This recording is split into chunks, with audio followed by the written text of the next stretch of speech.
Vítejte u mě dalšího.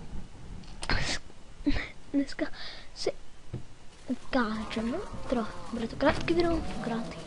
A koukejte, co jsem si připravil, přichystal teda, co máme, Diabrin, zajímavý.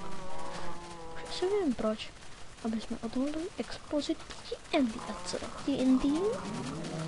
Ano, tu hromada prasa.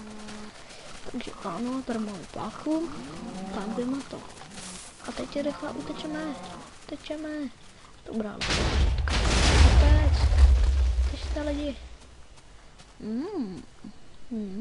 Dobrý. Ale pochoutku to nevidím. To se hodí. No tak chtěl jsem vám jenom ukázat takovou explozi, kterou jsem si pro vás přichystal. Jo, takový obyčejný jsem se řekl. Jo, já už nevím, co bych natáčel.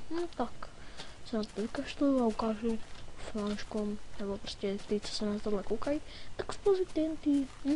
Jen mi to tak napadlo, takže explozi TNT jsem odolal jsem. No, takže dnešní video teda bych jsem se chtěla rozloučit, no. Uvidíme se u dalšího dílu. V příštím díle vám ukážu, co jsem našel v Minecraft Pikachu World, takže čus, mějte se.